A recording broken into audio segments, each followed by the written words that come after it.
hasn't already happened or that's unexpected maybe. There's always unexpected things, don't get me wrong, but just having a better understanding of kind of what's coming next and how to prepare throughout the year is probably where I've grown the most in my time. And, you know, whenever you become a head coach of any sport, and especially college football, it's probably like drinking through a fire hose to start out with, right? Now, Beamer had an added benefit of being the son of a legendary head coach in Frank Beamer, so I'm sure he got a lot more advice and tips along the way just growing up in the game of football than most coaches would have that didn't quite have those same type of advantages. But still, when you finally get the opportunity to take over the reins of a program yourself, you're learning on the fly. You're, in a lot of ways, you're learning a job. You know football, right? You don't get to be a head coach at a South Carolina or any major institution without knowing the game really, really well. But there are so many things that come up, that crop up, that you haven't dealt with, right, in your time as an assistant coach, or situations where you haven't been the one that has to make the decision or be in control of what's happening compared to when you are a head coach. And I thought we've given Beamer credit for this a lot over the years. He has brought in a lot of guys with head coaching experience as assistants, right? Obviously didn't end up working out too well, but Mike Shula was a guy that was a former head coach at the University of Alabama. Jeff Collins, who is he still on staff? Was that last year? Is he still back this year? I'm not 100% sure on that, but he was a guy that was a head coach at Temple and Georgia Tech, right? Like he had that kind of experience. Mike Furry, right? Head coach at Limestone, not a Division I FBS program, but still a head coach nonetheless. Sean Elliott, former head coach for one, an interim coach here, but at Georgia State as well before coming back to South Carolina to be an assistant. So Beamer's done a good job of surrounding himself with people that have Stan Drayton, former head coach at Temple, now on his staff as well. So he's done a good job of surrounding himself with people that have that kind of experience. And as you get into year number 6, 7, and however long he's going to end up being here, you don't have to lean on those people as much probably because you've encountered a lot of those situations yourself to where you're not having to ask as many questions probably. In fact, people are coming to you asking those questions now probably. Because I feel like through 5 years, you've probably seen and done a little bit of everything, right? Good, bad, and in between. So it is interesting as he goes into year number 6 of being just an established head coach now, right? Because there's almost I don't know if probationary is the right word, but a period of time when a guy's a head coach for the first time that I think a lot of people say, well, give him time. He's figuring it out, right? He's trying to understand this, understand that. Well, you're past that, right? If anything, that lasts maybe 2, maybe, depending on the situation, 3 years. But you're well past that now. You are what you are as a head coach.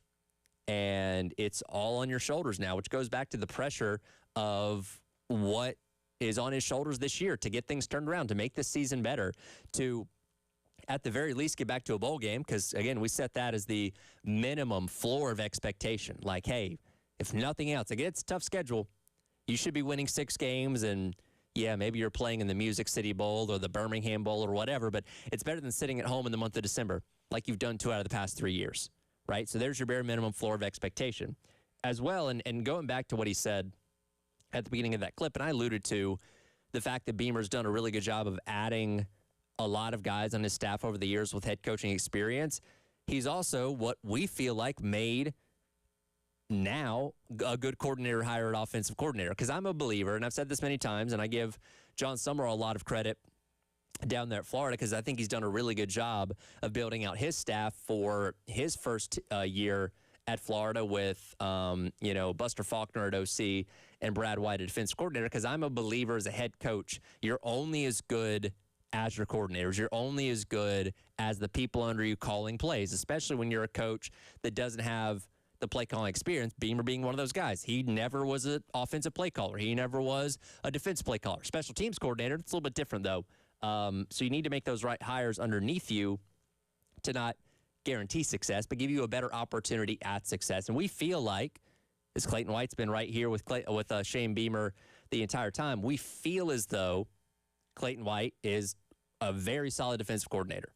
And he's shown you that multiple times. Heck, how much credit have we given him last year for the team hanging in games because of what the defense was doing? It's just the offense couldn't get itself out of a wet paper bag, and that's why you ended up losing all those games in the fourth quarter because you couldn't find a way to score in the last 15 minutes.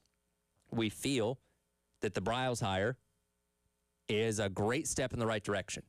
You don't have a high bar to clear from what Mike Shula did a year ago, but we think with what Briles brings to the table, his type of offense, the skill set of the players within it, that this is going to be very successful and be a reason why Beamer potentially gets this thing back on track and is able to stick around longer than just the end of this year, right? Because this is the make or break year. It's a prove it year.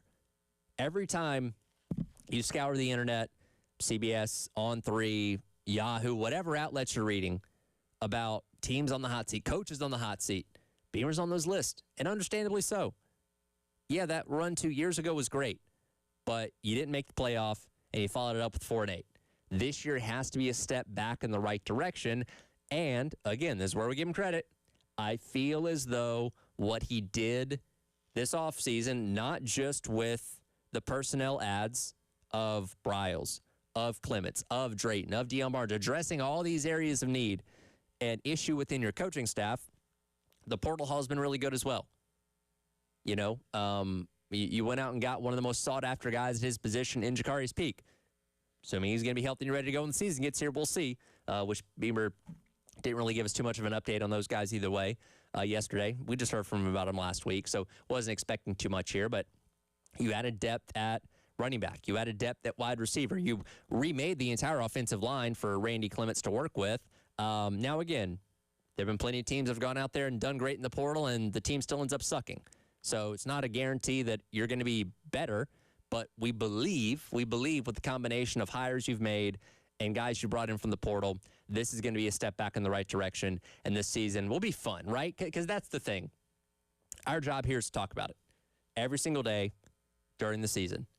You as fans want to listen when we're having fun, talking about a team winning, talking about a team that's in contention for college football playoffs, SEC championships, major bowl games, whatever it may be.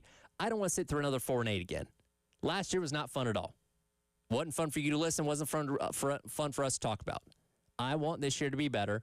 And again, 36 days until we see it on the field, but I like what has been done this offseason to not guarantee, but to give you strong hope that this year is going to be a better year than last year was to, at the very least, get yourself back to a bowl game. We'll continue to let you hear what Coach Beamer and the assistants had to say yesterday as we continue on with the halftime show. Tyler Head, Captain Dave, hanging out on your Friday on the game.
All right, welcome back in. Halftime show. Tyler Head, Captain Dave, Thomas learning the ropes over there with Captain Dave.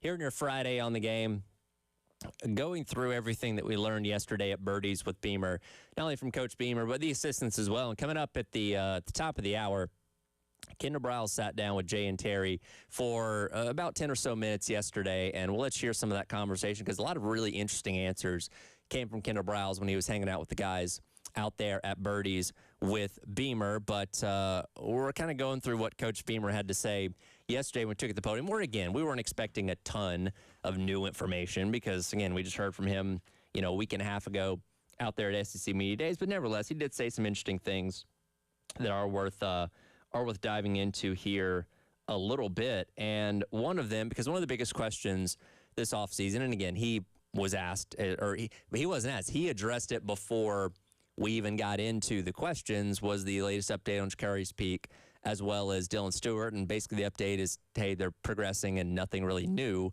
since last week, where he basically said the same thing. But one question he was asked was, how do you make sure that Dylan Stewart is in the right headspace, in a good mental place when it comes to this recovery, not just physically, but mentally, as he gets, revved up for the 2026 season? Let's be cut number 5, Dave. Here is Coach Beamer talking about keeping Dylan Stewart in a good mental space as he recovers from his back injury. Cut 5. Making sure that he knows that we're never going to do anything with him before or that he's ready. And that's any player, meaning from a physical standpoint. Yeah, we all want him back out there quickly, but he won't be until, one, the doctors say he's good to go and he feels great about it. And that's going back to last season, too. He wasn't 100% healthy, to say the least, during last season. But the conversations that I had with his mom and him and people close to him throughout the season, they realized that then. I talked to his mom 2 days ago, and we were talking about it. So I think just the trust factor that he has with us, that goes a long way for sure, because it's very real. And then that part of why he's been so limited since the end of last season is from the physical and the mental standpoint, but understanding that we're going to rest, and that's the best thing for you to then allow you, when you are cleared to get back out there, be an even better version of the Dylan Stewart that we all saw when he came on the scene in 2024. And I know he will be. He's in a great frame of mind. I mean, I come in early in the morning, and during the summer, our first lifting group is at 7 a.m. Is the first group that lifts each and every day. And Dylan's in that weight room at 6:45, 6:50 every morning, getting a head start on everybody else, with his recovery and getting healthy, and really proud of where he is right now in the summer that he's had mentally and physically. Dylan Stewart is a quiet guy by nature, right? We talked about this the other week when it was announced who was going to be attending media days with Coach Beamer. Dylan Stewart wasn't on the list. A lot of people like, hey, why the heck aren't you bringing your best edge pass rusher and one of the best players his position in all of college football? Well, for one, he's dealing with the injury, which would be something that would be asked out of him constantly if he did go to media days. And I imagine Beamer probably didn't want to subject him to that. And two, you also have the factor of, like, Stewart just doesn't like to talk, man. I don't know of many answers we've got out of him when he has talked to the media of more than like 10 seconds. And that's not good for something like media day. So I think most of us understood why the decision was made not to bring him. But when you have somebody like that who is maybe not as open about how they're feeling and emotions and all that kind of stuff, those are the people you need to check on a little bit more, right? Because, just being quiet and reserved can be hiding things too, right? And I know we like to think of athletes, especially athletes of as high a caliber as Dylan Stewart, as just these impenetrable steel trap, mind type of things where that kind of stuff doesn't affect them. But for a guy like him that dealt with that injury for pretty much the entire season last year, as we've learned, that stuff wears on you, right? And going through the offseason of trying to recover and ramp back up and get yourself back into shape, ready to play, that's a lot. And that's taxing on anybody, quite frankly. So, yeah, making sure that you're star players in a good place mentally. Definitely part of the job of being a college football coach. And again, from what he said there, checking on him, checking with his mom and all that kind of stuff, sounds like they're doing their best job to make sure that Dylan Stewart not only is in good physical shape, but good mental shape and ready to go when the season does get here, because, hey, with the schedule you got, you're going to need him to make some big plays this upcoming year to help you out against the quality of opponents that you're going to be facing. Let's hit another cut here, Dave. Again, this is Coach Beamer talking yesterday over at Birdie's with Beamer, because into the more football type of stuff, the biggest question that we've had going in almost every single year is, what the heck is this offensive line going to look like? How are they going to perform? They're going to be better than they were the year before. How many sacks are they going to give up? You know, and all that kind of stuff. And this will be cut number 7 here, Dave. Here's Beamer talking about how he is going to evaluate the progress of the offensive line through camp and into the season. I'll say it again. He was pressured last year, and a lot of that was on him. And a lot of that was on running backs. And a lot of that was on tight ends and receivers and coaches and offensive line. But it's easy to say when the quarterback's under duress that, well, the offensive line stinks. And that's not always accurate. You know, we may have a 5-man protection and they rush 6 people. Well, the quarterback better get rid of the freaking ball. And he's got to be and will be and is coached to do that and whatnot. But I think from our standpoint, there's no question we've got to be better at running the ball and protecting the passer. They go hand in hand. And we haven't done a good enough job, not just last year, but really in the, outside of 24, probably since I've been here, and that's on me. So we've got to be better there. But really love what Randy Clements and Jason Smith are doing on the offensive line and how those guys are being coached. I really like the offensive line group that we have, the returners, the transfers, the freshmen. It's a solid group that have really put in a lot of work and reps this summer. So, for us, it's all, talk until we get out there. But I like where that group is and the edge that they're attacking each day with, and eager to get out there and watch them play when we, start playing games on September 5th. And, Beamer's not wrong.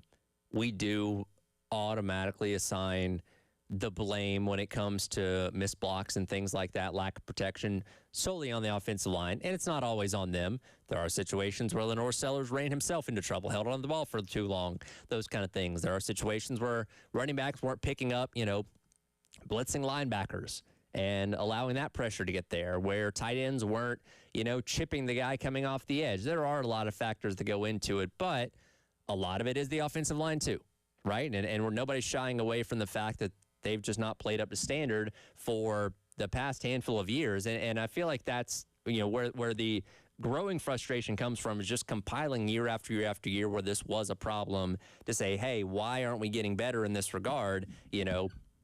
Lonnie Teasley's out there recruiting blue chip guys seemingly left and right, but when these guys get on the field, it's not translating to being a better offensive line. Well, that's a big part of the reason why you moved on from Lonnie Teasley when you did, and went out there and hired a guy in Randy Clements, A, with a good track record, and B, somebody that knows the Kendall Browse offense maybe better than any other offensive line coach in the country to adapt and know what he's going to need out of that front 5 to ensure that this year is going to be successful. And how you judge that kind of stuff in camp, it's tricky, right? Especially with what we assume is not going to be Jakari's peak for at least a little bit. How you evaluate that is going to be an interesting thing that we'll see how much of an update they give us as the weeks go by through camp leading up to the start of the year. But ultimately, you can have an idea of what your starting 5 is going to be, and then you start playing games, you're like, oh, our right tackle can't stop a nosebleed. Right? He was good in camp. He was good in practice. He was good in, scrimmages and all that kind of stuff. But when live bullets start flying, you might have to adjust those expectations and change things as well, because certain guys don't perform the same way when the lights are on and the games actually start counting. So we're just hoping for something better, right? As I've said many times, I don't need this offensive line to go out there and win the Joe Moore Award, which goes to the best offensive line in all of college football. I don't even need you to be a candidate for that. If you can just take significant steps forward from the past couple of years, namely when it comes to protection, opening up run lanes and all that kind of stuff, we'll be fine, right? The defense, we assume, is going to be good again. You've got skill. You got guys at the skill spots on the rest of the offense. Just protection, right? Everything starts up front. If you can't protect your quarterback, it's going to be a long year. If you can't open up running lanes for your backs and your quarterback, it's going to be a long year. Now, we have hope and faith that the guys they did bring in from the portal and the hire of Clements is going to kick this thing back in the right direction. And, man, we certainly hope that is going to end up being the case. But we'll see. Again, we'll hear what updates he has to say throughout camp as that gets rolling coming up here starting 1 week from today. We'll have actual camp updates this time next week, and we'll see what happens when we start playing football coming up in 36 days. We'll come back, wrap up hour number 1. It is the halftime show. Tyler Head, Captain Dave on your Friday on the Game.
All right, welcome back in. Halftime show.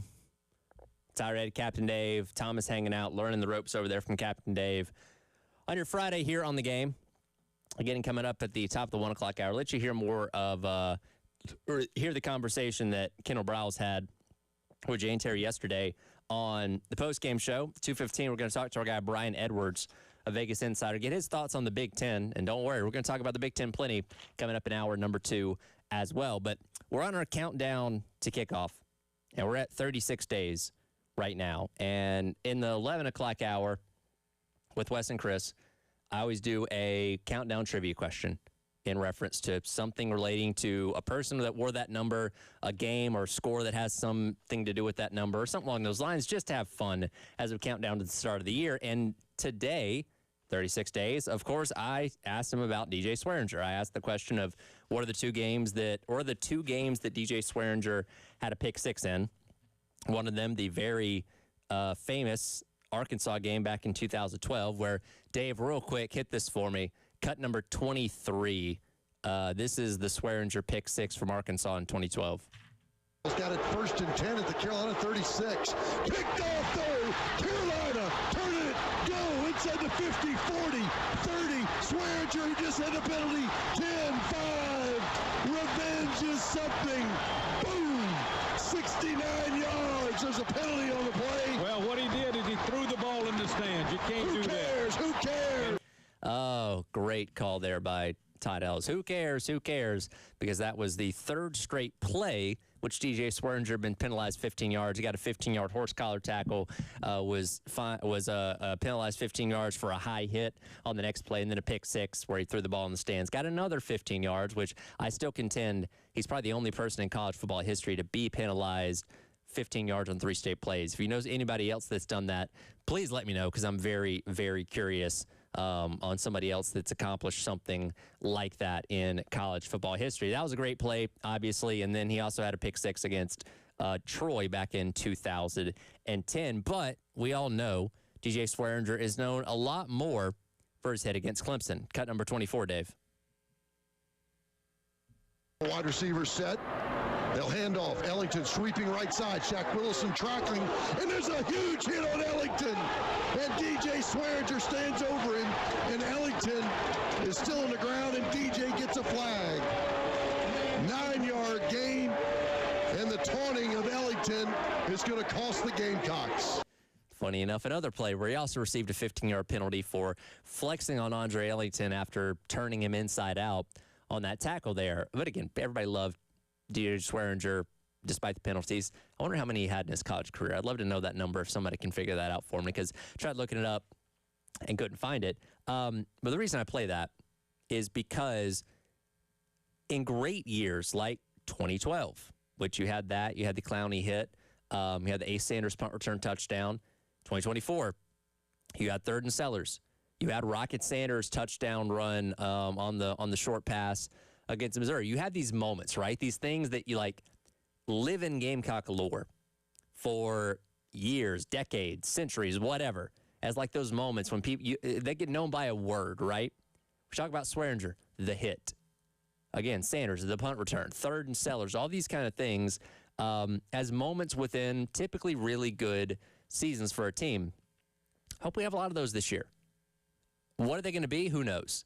Jack and I were making our predictions a little bit earlier, and I threw out a random one because when I was thinking about this yesterday, I just had a thought pop into my mind of, I don't know, Bakari Swain has a pick six against Alabama late that helps sealing that game in what's going to be another tight one between South Carolina and the Crimson Tide. Will it happen? I don't know, but those are the kind of things that, like, if they end up being that significant in the outcome of the game, do get remembered forever, right? And if you're going to have a good season this year, you're going to have some of those guys on this team step up and make those kind of plays. And could it be another 3rd and Sellers situation where he has a key scramble in the last couple minutes of a game to beat a big opponent? Sure. Could it be Dylan Stewart forcing a fumble in a 1-point game or a tie game, getting the ball back for South Carolina? Sure. Could it be Nick Harbor taking the top off of a defense and going for 80 yards at a critical moment late in the game? Sure, could be that as well. I'll take any of them. I just hope over the course of the season, like we had 2 years ago, we get moments. We get things that get remembered by one-word names, or the games themselves get remembered as being called something, that's the sign typically of a really good season when those things happen for you positively. We had a lot of things though, like that happen negatively last year. You mentioned the A&M game to anybody in the South Carolina fandom, and they'll give you a 1,000-yard stare because they're getting PTSD from what happened in the final 30 minutes against the number, were they 3 at that point in time, Texas A&M Aggies, whatever they were, pretty highly ranked. So you had those things go against you last year. You need them to go for you this year. And again, it's going to take key guys stepping up at key moments and making big plays because guess what? If you're going to win, you're going to be in some tight games, right? You're not going to go in there and likely blow out Alabama and A&M and Oklahoma and Georgia and Clemson. You got to find a way to finish, which is one of the bigger talking points of this entire offseason for this team is finding a way to play 4 full quarters of football because guess what? You didn't do that a lot last year. You played 3, sometimes 3.5. In the last handful of minutes, you just forgot what stopping a team looked like or what holding onto the ball looked like. And we can't have that this year. You got to play 4 quarters of football to make this season better than last season was. And it's going to take maybe not even the stars of your team, maybe other guys, right? Stepping up and making plays happen that can live in Gamecock lore forever if this season is indeed good enough. So I don't know. Listen to the Swearinger plays because he had quite a few of them. They exist and will forever with you fans because of how big they were in very big and important seasons. And I just hope that we can get all of those same type of things this upcoming year with South Carolina football in 2026. Again, we had a lot to unpack from Birdies with Beamer yesterday. I will get back into that coming up in hour number 2. Kendall Briles sat down with Jay and Terry for about 10 or so minutes yesterday, and we'll let you hear some of that conversation coming up on the other side. We'll also get into what was said on the last day of Big Ten Media Days yesterday as well, because my goodness, there were some quotes. Media Day might be back to being fun again, right? I feel like the last couple of years, maybe it's lagged a little bit in terms of actual quality quotes coming out of it, but most conferences seem to deliver this year, and the Big Ten is the latest example of that. So we'll get into that coming up in hour number 2 as well. It is the halftime show. Tyler Hay, Captain Dave, hanging out on your Friday on the game.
All right, welcome back in. Hour number 2, halftime show. Tyler Head, Captain Dave. Thomas hanging out, learning the boards on the other side as well. Bill, not feeling good today. We'll get him back in here coming up on Monday. As guess what will be in the month of August? Believe it or not, we are wrapping up the month of July. And tomorrow you can officially say, hey, guess what? There's college football this month. Week 0, we're 36 days away from Carolina playing against Kent State. So that means week 0 is only 29 days away. Tomorrow will be 28. 4 Saturdays from tomorrow at noon or like 12:02 probably. North Carolina and TCU will kick off in the Aer Lingus Classic. Will Bill Belichick be still coaching North Carolina? We'll see. Probably. Will he make it at the end of the year? Maybe not. The Lombardi thing just continues to unfold up there in Chapel Hill and not look good for that team up there in the Carolina Blue. But we're getting closer, man. We're getting so much closer. And we're excited tomorrow, by the way, from 11 until 1. Myself and Elijah Campbell are going to be hanging out at Westco Brew and Bowl over at 3040 Charleston Highway for their school drive collection. They'll be collecting school supplies for Herbert A. Wood Elementary as well as Alcorn Middle School while we're hanging out there. By the way, if you donate, you will get a $15 play card for Westco Brew and Bowl for each donation, one per guest, as a thank you for taking part of it. And we're going to be hanging out there broadcasting, doing a little show, which you can listen to right here on 107.5 The Game as well, giving you a preview of the upcoming season, not just for South Carolina, but for the SEC and college football as a whole. So looking forward to that, and hopefully seeing a lot of you out there as well. Again, tomorrow from 11 until 1 at Westco Brew and Bowl over there on Charleston Highway. And, in part of previewing this upcoming season, there is a very, very high level of excitement for what the offense is going to look like, right? And Kendall Briles doesn't have a high bar to clear. Last year's offense was terrible. Last year's offense couldn't manage to score 17 points against the local middle school, it seemed like. Really until Furry took over and they exploded in that first half against A&M. We'll talk about what happened in the last 30 minutes of that game. But the Shula promotion to OC didn't work. And after he'd been fired, and after it was very clear Furry wasn't going to be the OC, who do you go out there and get? And Beamer went out there and got somebody that I think satisfied everybody, almost everybody in this fan base, that being Kendall Briles, who's running a college type of offense that we think is going to benefit Lenore Sellers specifically very, very well. Yesterday, Kendall Briles sat down with Jay and Terry on the postgame show to talk about getting ingrained and learning as players, and, of course, Lenore Sellers being the top of that list. And the question was posed to him, and I'm going to let you listen to about 10 minutes of the conversation that he had with Jay and Terry. The question was posed to him, hey, we had one really good year with Sellers. We had one bad year with Sellers. How much of that tape have you watched? How much have you gone back and looked at what Sellers did those past 2 years to build an idea of what you can do with him in your offense? The answer, a little surprising. Here's Kendall Briles. Just to be candid with you, I didn't watch any 24 film. I didn't watch any 25 film. Okay. To me, my job is to come in here and evaluate everybody, not what they have done, but what are they going to do? What are they doing today? What are they doing right now? And so that's for the coaching staff, and I gave, the first time I talked to the offense was everybody's on a clean slate, and we're moving forward. We're not worrying about what has happened before, and this is the new vision. This is what we're going to be offensively, and this is how we're going to go attack it. And so we're going to judge you on what you do today and tomorrow, and that's what we've done. And we had a great spring. I think our guys are incredibly confident in what we're doing offensively, and obviously Lenore's is the catalyst, and he's got the X factor. I can call a bad play and he can turn it into a 50-yard run. It can happen, and so I understand that. What we got to do is allow him to go out there and play clean. We got to control the football, not turn the football over, and let him be comfortable and let his God-given talents go out there and show on the football field and not make the game hard for him. And so that's our plan. Offensive coordinator Kendall Briles with us here on the program. It wasn't just the quarterback position where there were struggles last year. This team had trouble running the football. You've got a new running backs coach. You know Randy Clements well to come in and block. I think a lot of people might think of you, through the system that you've run in your career, and what your father did is, they're going to pitch it around and quarterback's going to throw for 5,000 yards, but take us through the run game portion, not even Lenoris running, but what you want to see in the run game and what that does to set up a lot of the things that you like to do. Yeah, I mean, if you talk to any defensive coordinator, if you were to have Clayton on him and you ask him, probably what's the most important thing you got to do week in, week out, he's going to say we got to stop the run. So as an offense, we got to run the ball, and so that goes hand in hand. And there's a lot of different ways to do that. Just spit the ball on the perimeter are considered runs for us. A lot of our stuff is what we call mixed plays, but RPO based, and it kind of depends on what the defense does.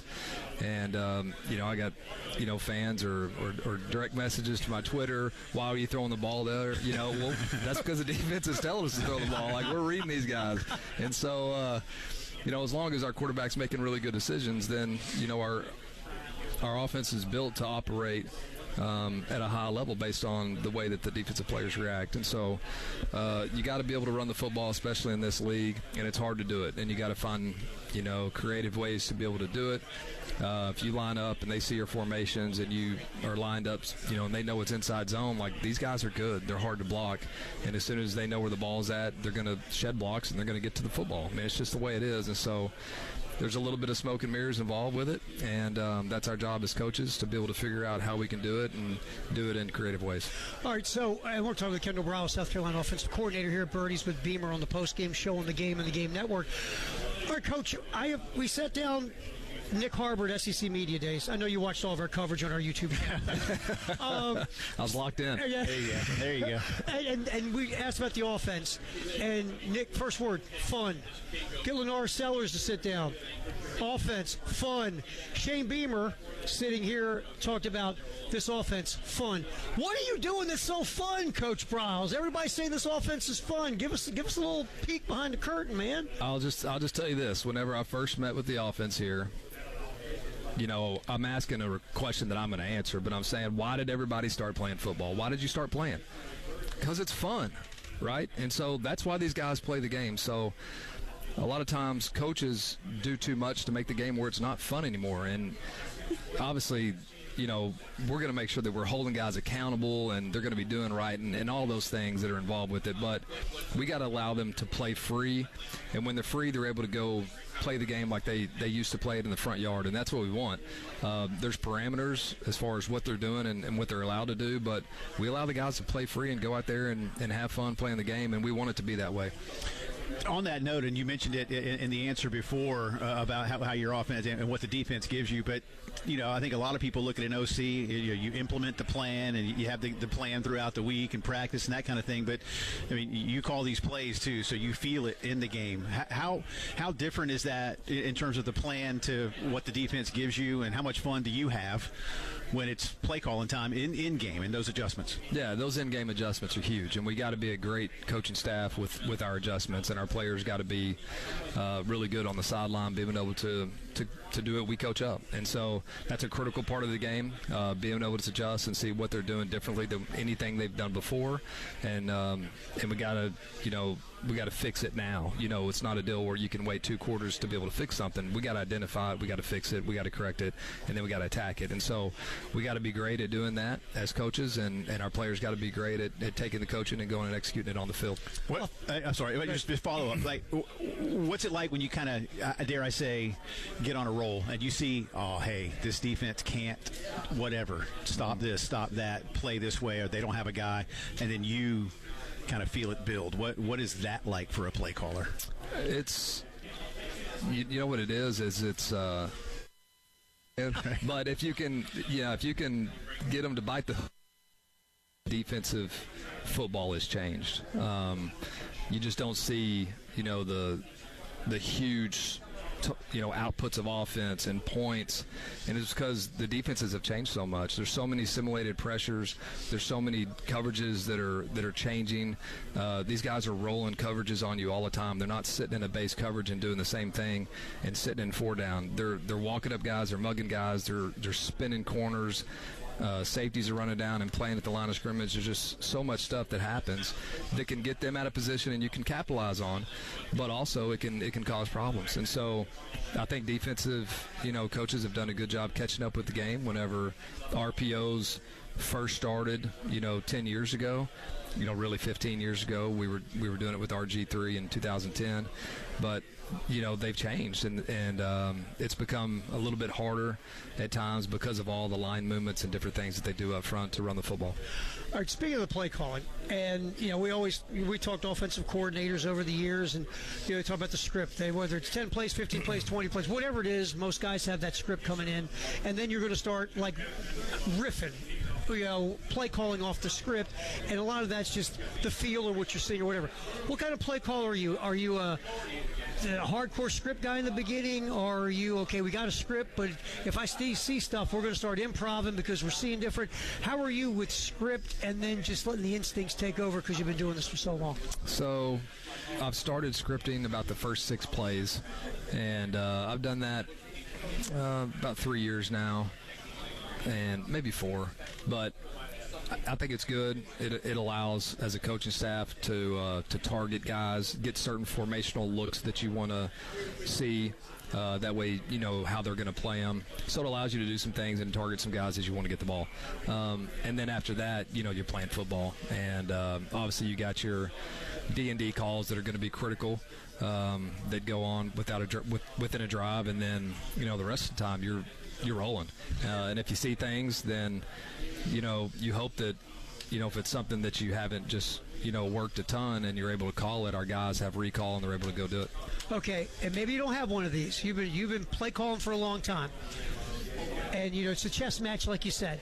What's the play call you did in your career where, like you said, you hooked somebody and it worked great in whatever situation, you sat back and went, holy bleep, that might have been the best moment I've had as a play call? You got one that sticks out in your head that you went, that's what I'm talking about. You started chest bumping the whole room. You got one? I can't give that out. I tried. What are you doing? I tried. Come on. You did. That was a valiant effort. It was. You set it up so well. You did. Yeah, you set it up so well. I kind of heard the answer in my head as it was being asked, like, this won't get answered. No. Between us three, I knew you were going to answer. It was convincing. What was it like coaching RG3? Special player, just so talented, and then defenses were behind. It was 4 down quarters, and so you were able to do so much to defenses, and they just didn't really do a whole lot. And so when you have a special talent like that, you're able to put up some huge numbers. And so just a special talent, incredible guy, still very close with RG3, and he's a great person. And obviously wish him the most success, and he does a heck of a job. We appreciate you coming by. We'll do it again sometime. We'll bug you. Don't worry. Okay, cool. No, he's going to go like this. He's going to walk over to Charles Bloom. Never again with those cats. I will pull this plug out with this mic. That's right. Thanks, Kendall. Appreciate it, guys. Best of luck this season. That's Kendall Briles, Gamecock offensive coordinator. Lots more to do from Cobblestone on the postgame show. So, again, that was Kendall Briles sitting down with Jay and Terry yesterday out there at Birdie's. Been a good conversation. Again, started off by him saying, hey, I haven't watched any of the tape, right? I didn't care what he was doing in 24, 25. Now, I don't take that to mean that Kendall Briles has never seen Lenore Sellers play a down of football, right? You can't ignore the highlights, which I'm sure he's seen plenty of, but in terms of like watching the All-22 and the film breakdown of here's what he did well against Missouri in 24, here's what he struggled with against A&M last year and stuff like that, that seems to be something that Kendall Briles wasn't interested in. Starting clean and starting new with Kendall Briles in this third different offense he's going to be running is going to be interesting to see. But good conversation there with Kendall Briles. May chop that up a little bit more later on in the show as well. But yesterday also wrapped up Big Ten Media Days, and oh boy, the quotes were flying, and I think you know where the biggest one came from. We'll dive into that coming up next. It is the halftime show. Tyler Head, Captain Dave, Thomas hanging out, learning the board on the other side on your Friday on the game.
All right, welcome back in.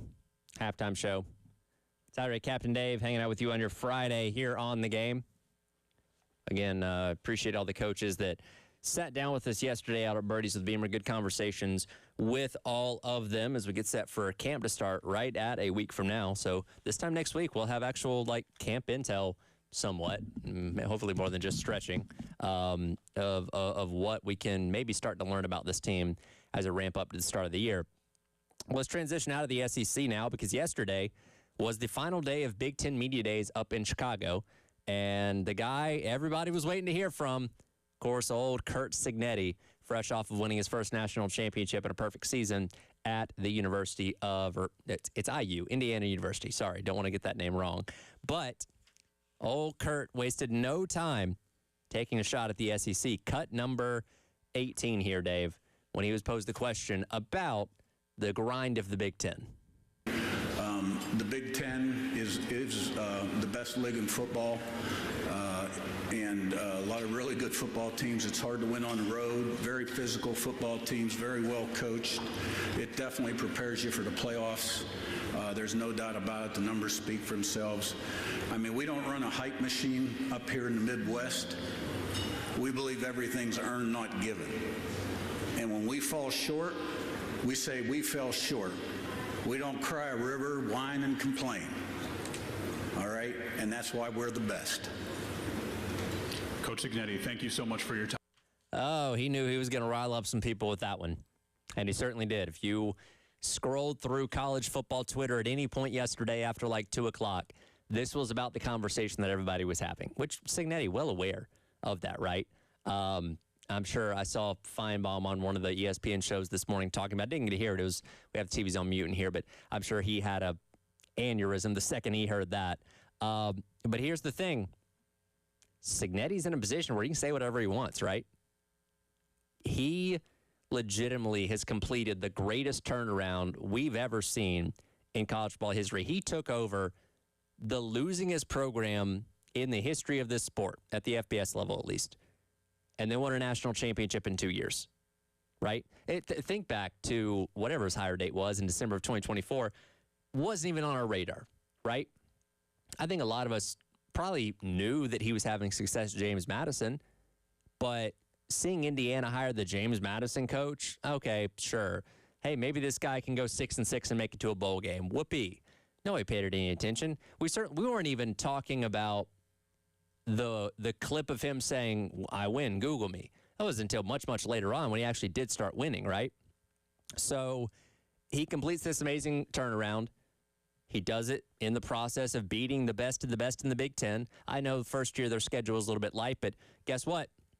He beat everybody in his path last year en route to the national championship, including decimating Oregon in that Peach Bowl in the semifinal. So you can't say, well, he avoided that team. No. Beat Ohio State, beat Penn State, beat everybody that was put in his path, which is exactly what you got to do to win a league like that. And again, the debate's going to continue to rage on which league is the best and all that kind of stuff. But thinking about what he said, because he knew he was going to rile up everybody in SEC country, which to say that the Big Ten doesn't boast about what they do, he was standing next to those last 3 national championship trophies. So they are flexing a little bit. But here's the thing. He's not lying about the SEC and its very loud attitude that they've had the past 20 years. Look, I'm sitting in here in SEC country, right? We're all guilty of it. We've all chanted SEC at some point in our fandom, right? Whether it be in support of South Carolina or the league in general. And when you're a league like the SEC that starting in 2006 with that national championship by Florida, the run they went on of 13 and 17 years, whatever it was, right up until Georgia won their most recent one back in 2022 against TCU. It was all about the SEC. No other league could keep up. No other league could stand toe-to-toe with the SEC. And we beat our chest because of it, right? We, for the past, 10, 15 years, the moniker of the SEC is it just means more. There are commercials. There are banners. Media days. It just means more. That is the moniker of the SEC. I don't know any other conference out there that has a moniker that's stuck like that one, because we in the SEC believe we've been superior for a very, very long time. And the results backed it up for a very, very long time. We're, again, chanting SEC in bowl games between low-end teams in the conference. If Mississippi State went out there and beat, I don't know, Louisville in a bowl game, let's say the Dukes Mayo Bowl, guess what? SEC, SEC, SEC. It's a little bit different than Alabama winning the national championship, but still, it's the pride of the conference. I don't know any other conference that beat its chest and chanted its name as much as the SEC has in 20 years. And when things are going well, when you're winning, you're dominating, you can say whatever the heck you want, and nobody can say anything to you because you just say, hey, guess what? Scoreboard. Guess what? Look at our trophy case. Look at what we're doing right now compared to you. But now the shoe's on the other foot. The Big Ten's winning. The Big Ten has 3 straight national championships. The Big Ten, or the SEC, hasn't put a single team in the national championship game since Georgia last won back in January of 2023. Don't have the bragging rights anymore. And these other leagues, the ACC, the Big 12, and especially the Big Ten, have been praying for this day, praying for the day when they can chop the SEC back down to size.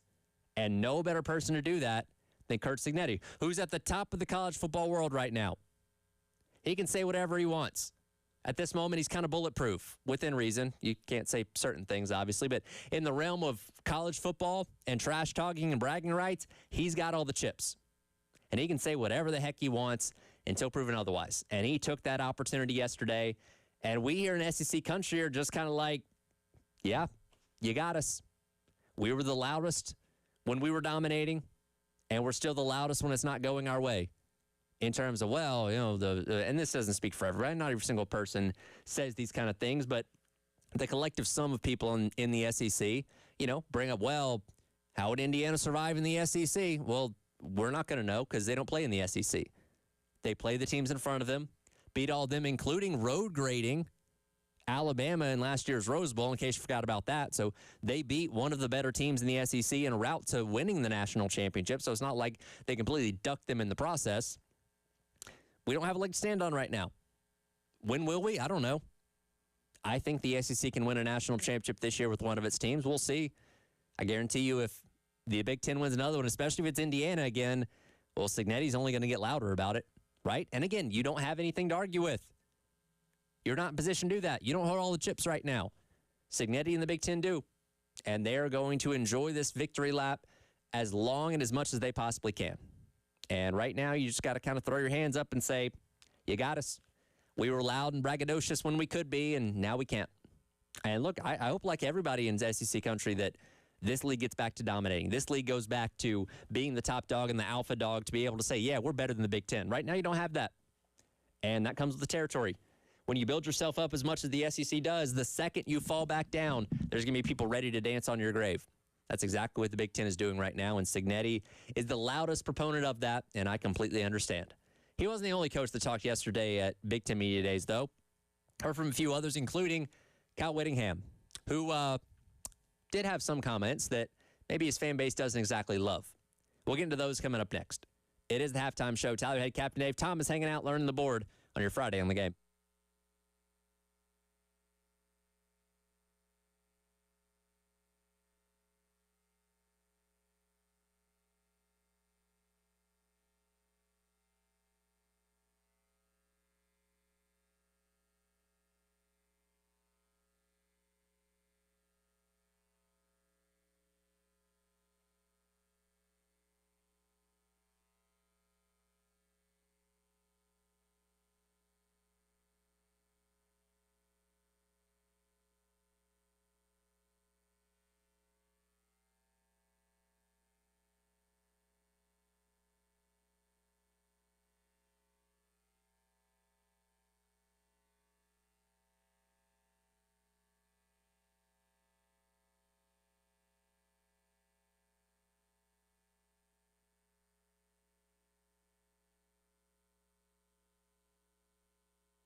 All right, welcome back in.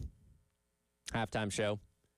It's already Captain Dave. Bill, again, not feeling good today. Hopefully we'll be back in here on Monday. He's missing a lot of good content because, my goodness, did we get a lot of good stuff yesterday from Big Ten Media Days. We played the Kurt Signetti clip, which, again, got a lot of run around the college football Twitter spaces and articles and all that kind of stuff, as you would expect it to. And, again, we'll see if the Big Ten can back up and win a fourth straight national championship and potentially shut the SEC out for a fourth straight year in the process. But one coach I was really intrigued to hear from yesterday was Kyle Whittingham. And we got a couple clips from him here. I want to start off with cut number 21. The circumstances of Whittingham being the coach at Michigan are definitely very unique. And he talked about yesterday, just kind of wanting to put that behind the program and get to work in winning football games. I think we've got a staff that is really top-notch, and players have really bought into our staff, bought into the strength program, and that's one thing about the players in Michigan right now. They're hungry. They're ready to get back into a season and get some football again. And they've been through a lot the last 4 or 5 years, but hopefully we can put the drama to bed and just get back to being student athletes and having a great college experience. So. Saying they've been through a lot the past couple of years is certainly an understatement. Even the national championship year wasn't overshadowed, but it was full of suspensions because remember, Harbaugh had to sit out multiple games that year for recruiting violations, and then the Connor Stallion stuff came up and all that. En route to them winning the national championship, and then of course you have what happened with Sharon Moore last year in December with his inappropriate relationship with the staffer that led to him getting fired and all that. And in a way, though, they ended up with a better coach, right? I don't know what Sharon Moore would have been in, a 5 to 10 year tenure at Michigan or something like that. I understand why they promoted him to being head coach after Jim Harbaugh, went on and went back to the NFL to coach the Chargers. But I don't know if Sharon Moore could have ever taken them back to those heights of playing for and winning a national championship. But with him getting fired and having to look around and be like, okay, now we got to hire someone, they ended up with Kyle Whittingham, who was kind of pushed out at Utah after basically 20 years. For reference, by the way, he took over at Utah after Urban Meyer left for Florida after the 2004 season. Well, in the 2004 season, he coached the bowl game over 20 years ago. So there's only one coach separating Utah's current coach from Urban Meyer, and that is Kyle Whittingham, as that's how long he was at the helm at that school. So he kind of gets pushed out there. Opportunity comes up Michigan. He takes it. And I think Michigan's flying under the radar in a lot of ways this year, right? And coming off actually a pretty decent year at 9-4 last year amidst all the chaos of what happened with Sharon Moore. But you have a second-year guy in Bryce Underwood coming back at quarterback. They lost a lot, especially on defense, but that's a team that's always going to have talent. They went out in the portal and got more of it, and I just think Kyle Whittingham's a really good coach, man. He's somebody that, let's face it, at Utah, wasn't flush with resources, had some good talent, but not to the level of what the other teams and mainly the Pac-12, later in the Big 12, he was competing against, but still won conference championships, was making Sugar Bowls, Rose Bowls the past couple of years, dealing with a guy in Cam Rising that couldn't seem to stay healthy, so overcame that a lot. I just think he's a really good coach, and I think he's going to, I don't know if he's going to get Michigan in the, playoff this year or something along those lines. That's a little bit maybe too much of an ask in year number one, but I think they can be better than what a lot of people maybe think, because I just think he's got a proven track record. He's in a situation where he's going to have more things at his disposal to help him succeed than he's ever had before at the University of Utah. So I'm excited to see it. I'm excited to watch it because I don't know. I just think, Whittingham's a good dude, right? Which is a nice little change of pace from what Michigan's dealt with the past couple of years. And I think he's capable of doing a lot of good things in his time up there in Ann Arbor for however much longer he's going to do this. I don't know. But that's a good hire they made that I think is going to put that program back in the right direction, after they get past the chaos and drama of everything that has happened in the past year or so. That being said, when you are the head coach at the University of Michigan, there is a requirement at the top of the list, right? to beat Ohio State. That is the most important game to every Michigan fan. It's one of the most important games in all of college football, and there is no love lost between Michigan and the team below them, or as Ohio State fans refer to Michigan, that team up north, right? And the past handful of years, with both those teams being in the national championship and playoff mix, that game has been elevated to another level all over again. Even when both teams aren't as good. We saw a couple years ago with Michigan taking down Ohio State and how distraught Ryan Day was in losing that game before they went on the run and won the national championship. It's a huge game. It means a lot to everybody on both sides. And we throw around the word hate a lot, right? Not every fan base hates their rival to the same degree. But I can say with a lot of confidence, Michigan fans hate Ohio State fans, and Ohio State fans hate Michigan fans and the programs and all that kind of stuff. Kyle Whittingham, though, it's going to be cut number 20, Dave, when posed the question of his introduction to the rivalry with Ohio State, thought maybe hate wasn't the right word. 20. I've learned how intense that rivalry is, how important the game is.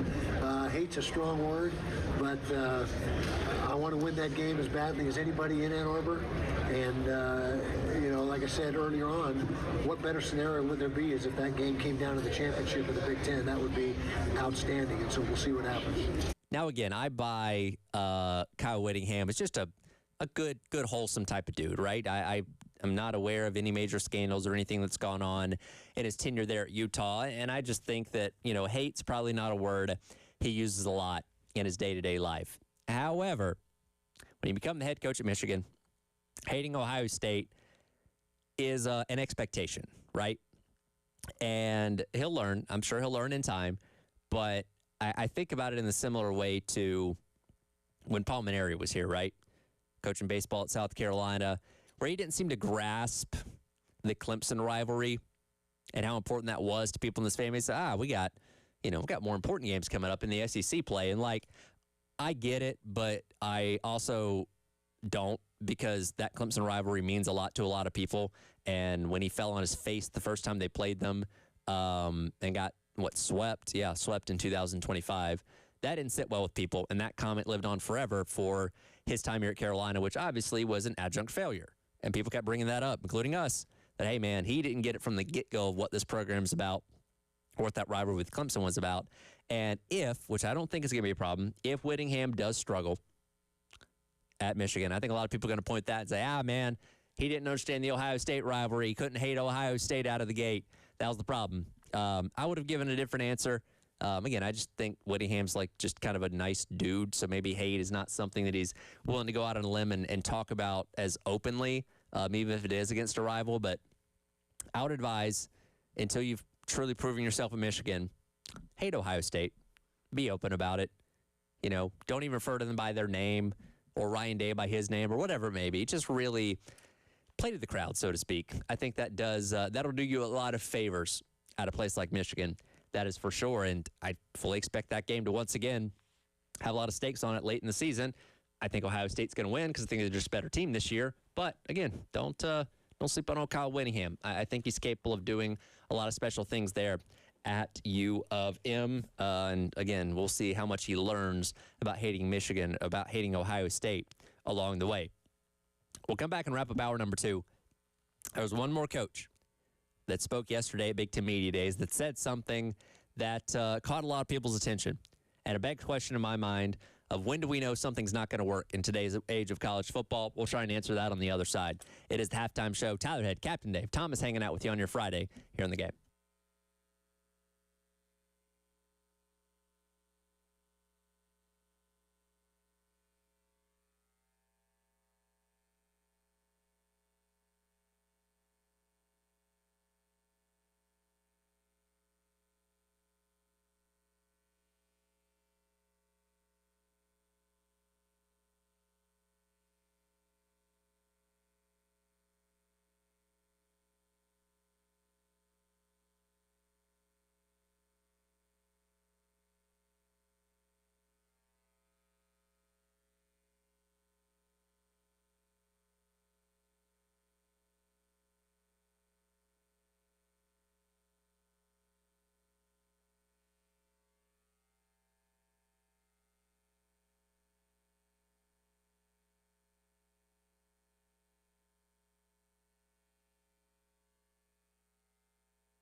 Welcome back in. Halftime show. It's all right, Captain Dave wrapping up hour number 2 here on your Friday on the game. I'm halfway through my energy drink. I just downed a couple of Slim Jims in the break there, so I'm good to go.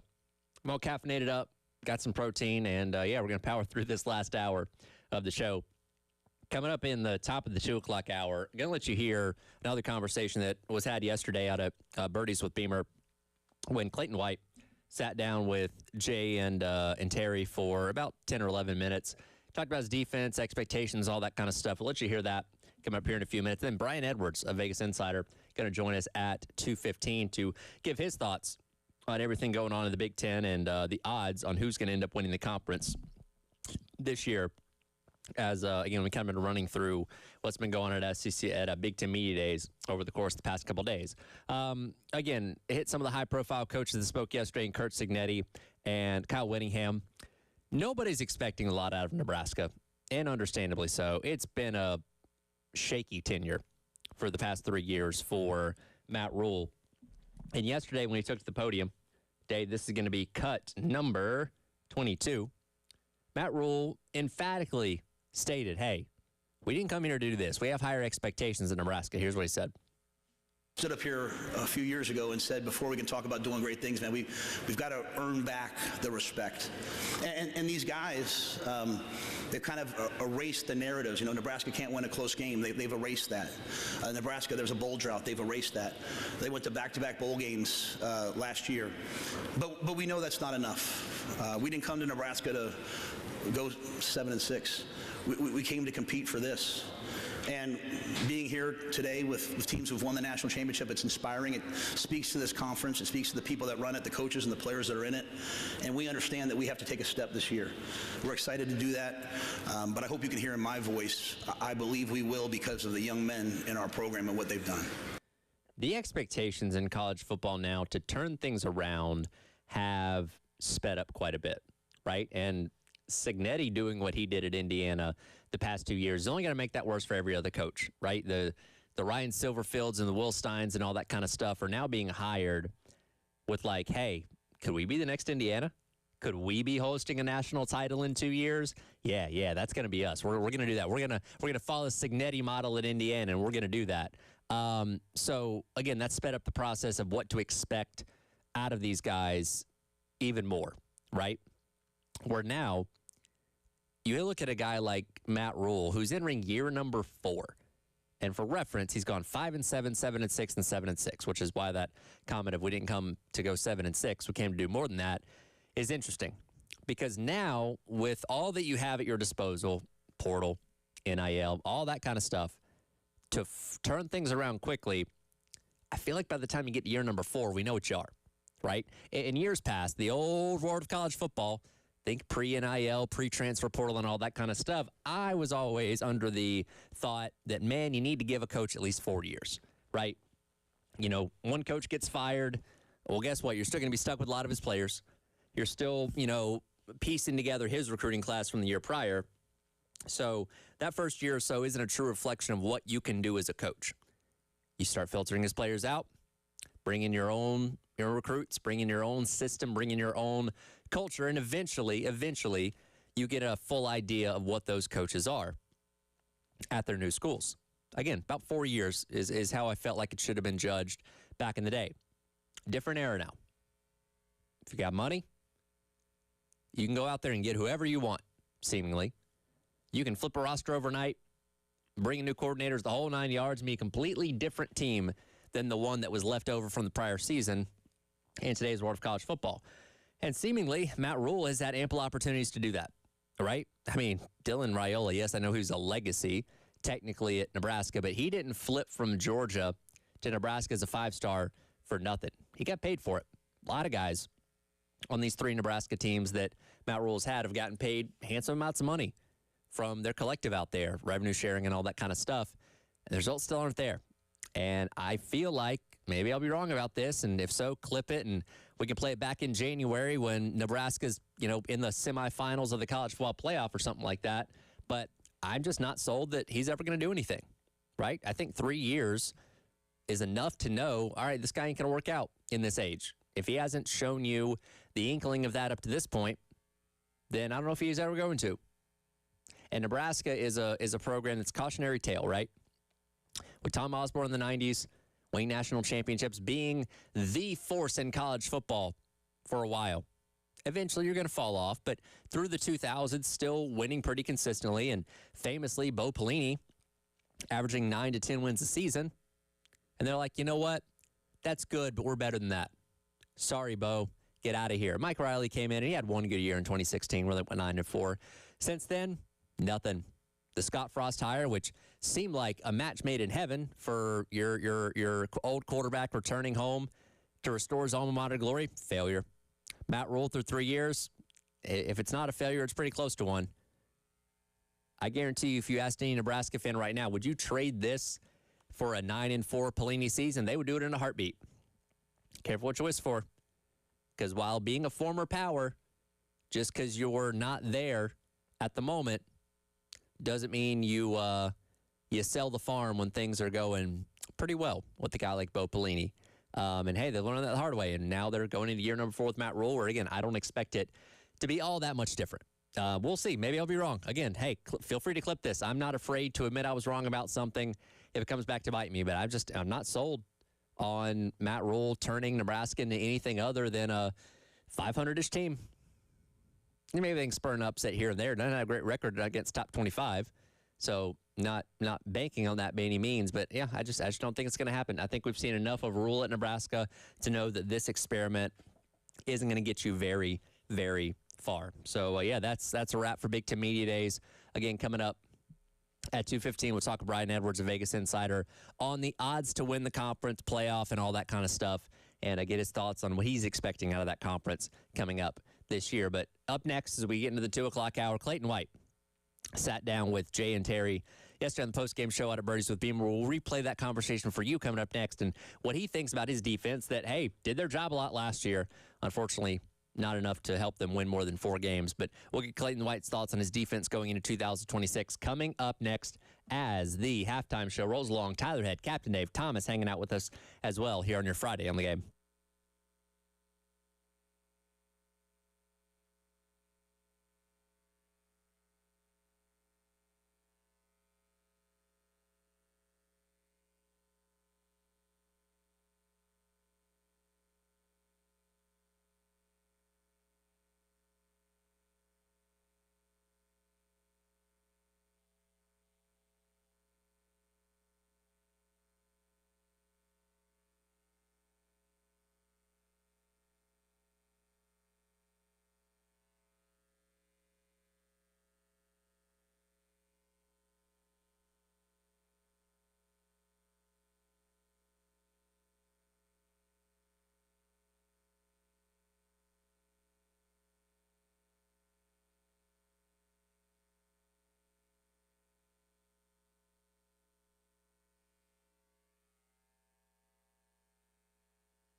Welcome back in. Hour number 3 is the halftime show.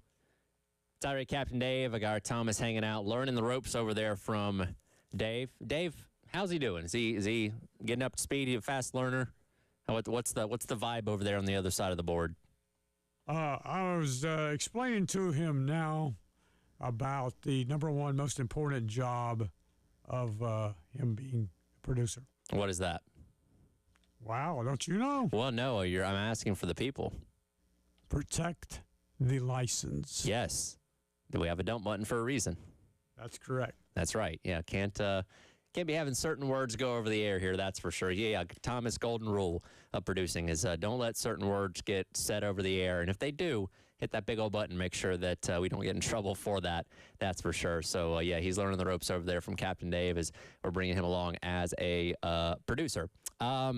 Again, yesterday, Birdies with Beamer, a lot of good stuff that, we heard from Beamer at the podium. We got to speak with both Stan Drayton and Deion Barnes on our show here on the halftime show. Good conversation with them of learning a little bit more about the running back room as well as the edge room as, those two guys come into their first year here as respective position coaches there.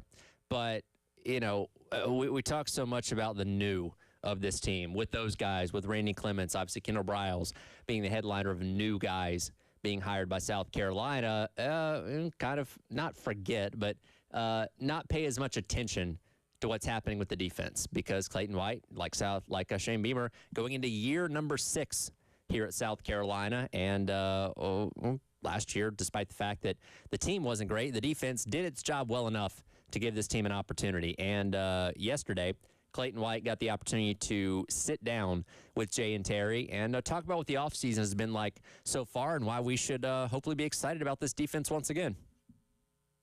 Well, really, it's just about making sure our guys understand what's going on. We have a couple new guys that will be stepping into some new roles. It's also awesome to have some older guys that can help teach. But I want our guys just to be smart football players, understanding the things that can win and lose football games, giving up big plays for touchdowns and momentum plays and possession downs. We got to be great understanding situational football. So we've taken it to another level this offseason and teaching that stuff. And our guys, we kind of put them out on the island themselves to make them show us that they know what's going on in the heat of the moment. Coach, you bring in guys from the portal, and this year you got a couple of veteran portal guys, and every time you bring them in, you're bringing them in so they can contribute significantly, right? Absolutely. You're not bringing a guy in going, he'll hang around, whatever. I'll send him to the dry cleaners for me. That's not what you do when you bring these guys in from the portal. When you bring guys in, because it's the term I've always heard, it's speed dating in a lot of ways. You only know so much. When you first get guys in, what is that experience for you to kind of indoctrinate them into the Clayton White defense? Is there a process, a big booklet you give them? How do you do things to get these guys ready to roll? Unfortunately, I have no idea what speed dating is. I've been with my wife. We just celebrated our 20th year anniversary. We've been together for 25, 26 years. So I have no idea what that is. But what we do with these portal guys, we bring them in, and we have to really do a great job of teaching them the defense right away and make sure they, whatever the word is for unlearn their old defense and kind of translate to our terms. That's the first thing you have to do. So you kind of you do give them a booklet, but it's just a playbook. But it's been fun doing that. What it does for me as a football coach, because it's like you have to make sure your teaching method works, because you have to reteach it. So it kind of tests that every single season. One of the things that Kendall said that was interesting, because Terry asked him, going back 15 or so years coaching RG3, defenses weren't quite where they are now. And he says in terms of today's offense, defenses have caught up. Yep. From a defensive coordinator's perspective, and especially now this is your 6th year in the Southeastern Conference, what does that mean to you? Do you agree? Yeah. How do you feel like that defenses have caught up to where maybe the modern? Yeah. Knock on wood. I get it. Yeah. Knock on wood. But to hear an OC say that, what does that say to you? I think I think what it says is it does says something to the defensive guys in the world. Like offenses, they're not behind their curtains laughing at us like they used to.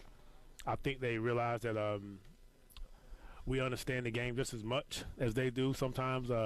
But we still got to stay ahead, because it's like every year or so something changes and we're behind again. But we want to stay there. it does mean something to hear that from a offensive coordinator of his caliber. I think to say the defense have caught up, and I don't think we caught all the way up. I do think we're not surprised as much as what offenses are doing. Our favorite assistant coach, Clayton White, hanging out with us here at Birdies with Beamer. Our tradition continues with Clayton. Coach, Dylan Stewart last year obviously wasn't healthy the whole year. He had some stuff going on. He played through it. God love him. He played through it, right? But he wasn't 100%. And obviously offenses were like, well, we know one guy on this defense ain't going to destroy us. It's going to be Dylan Stewart. So he got a lot more attention. How did he handle all that? Because last year, obviously, I mean, he made plays, and he got much better in the run game, I know made you happy. But how did he handle last year? Because there was so much anticipation of what he would do in his second season, and all these factors. Just give us kind of a peek behind the curtain on Dylan Stewart's sophomore year. I will say he went into the season, game one, something was going on with his back game one. So give him a lot of credit that he fought through it. There's only to a certain point when you can take it but so much, in regards of things going on in that part of your body. I was proud of how he played the run. He had like a 90-some run grade. He tackled very well. If you go back and watch his top run plays, it was some of the best defensive technique that you can possibly find. I'm proud of him. I'm always going to be proud of Dylan. I just want to see him bounce back. Seeing him now, if you saw him now, he's probably a half an inch taller, which he's a young guy that's growing. That probably doesn't help that situation either. He's still growing, which is great. Him and Lenoir both have grown, which is weird. Dylan is probably right at or above 250, and he looks phenomenal. So I love where he's at mentally right now. You're working with Deion Barnes coaching linebackers, and you've always coached them. You got a deep group, and they're big. We were looking at the sizes of your LBs the other day. I mean, everybody's at least 6'1", it feels like. Everybody's around 230 or bigger. And I can remember maybe even before you got here, maybe right when you got here, you had some guys that weren't quite that big. And a lot of that is obviously their physical development, but you're also looking for that. But how do you feel about that group? Because Terry and I were talking, there's like a hockey line, right, for linebackers. You got to have them in, out. I mean, there's a lot of 1A, 1B, 1C these days. Yes, absolutely. We love that group. That group is leading the team in the off-season training stuff. Between Fred, J.O., and Sean, those guys hardly ever miss anything in regards to with Coach Dave. Coach Dave's doing a great job of pushing them, putting them in the positions to be leaders, and I really respect Coach Dave for that because that helps us a lot. Because we're not, when they're training in the weight room, we're not really there. We go there to support, and then we go back upstairs and do some other football recruiting stuff. But I'm proud of how those guys are stepping into their roles, and it's awesome to have a group like that. You talk about maturity. I mean, we talked to Shane at the end of the year last year, and he had said about the team getting older, getting more mature, leadership, get more back to 2024 when you had a bunch of older guys. And we always joked about Demetrius Knight, minivan with the family going off to Joanne Fabric, How do you feel right now where that part of it for you with the defensive side of the ball, with the leadership and the maturity you have? Yes, I feel great. I think one thing that we're gonna, I'm a glass half full kind of guy, almost 3/4 full. I believe that the stuff that we went through last year is either gonna break you or you're gonna grow from it. So I think that us sticking together and us going through it together, and we're all back together, we can always revert back to some of those moments. But that leadership that's going to be a reason why they're going to refer to some of those things that happened last year as part of their leadership qualities and their skills and their methods. Well, I'm glad you brought that last part of what happened last year, because we've talked about that just in terms of overall games, how much, and you don't listen, you can go as deep or as shallow as you want to with this answer, but we think about an Alabama game where it was that close. You think about the game in College Station where it was that, and that you were there. How do you let that motivate you? How do you motivate them through it? But then where do you draw a line to say, well, that was last year? Yeah. You got to be very delicate with how you're talking about it. When I think of those games, I think of the things that you can't say anything was a fluke, but like the way we played the Alabama game, the first 55 minutes of that game was going to be one of the most historic defensive performances in Carter Finley. Going back to your album, Williams-Brice that I can remember, like from my time. But we played with great energy that game, and then they got hot for 2 drives, and obviously the A&M situation, we balled out the first half. I mean, like, it was some of the – I'm like, yo, this is real. Like, this is who we really are. And then, they got hot. They're a great team. But to me, you have to grow from it. Like, you can't pretend like it didn't happen. Like, we still watch those tapes. We still watch the thing that happened. Here's a mistake that we made here. If we don't do this, we actually win this game. Right. So – and let me say, I don't ask that question solely from your perspective. No. That was a team thing. No, I'm just saying, just like those plays, when we're watching our cut-ups now, like we're watching, hey, here's a motion that we didn't do right, and they caught a touchdown pass because we didn't get the motion right. If we get the motion right, we off the field. If we get this sack retrace here, or we cover the back or whatever, we off the field and we win this game. So. But I know Shane's going to say if we got a first down somewhere, Clayton's defense ain't on the field as much. Yes. So I guess why I'm saying. Yes, sir. No, I'm just telling you my point of view. And but that's how we have to teach our guys. And some of those guys aren't on the field, so it's easier to talk about it that way. Right. And when you talk about defense, and a lot of this when you talk about the details, because so much of it is just a little. Somebody didn't play the responsibility, or somebody didn't go to the correct gap, or somebody thought we were in cover this, but we were in cover that, and all that, which makes you want to beat your head against the wall. Yes. I know, because you drill it all week long. Yes. How much of that when you see those things, because look, physical errors happen. Sometimes you get beat, but it's the mental ones that drive you nuts. Yeah. And you're trying to disguise doing this and doing that and try to fool offenses, but then again, you don't want to put too much in guys' heads, so they're standing there thinking and not playing.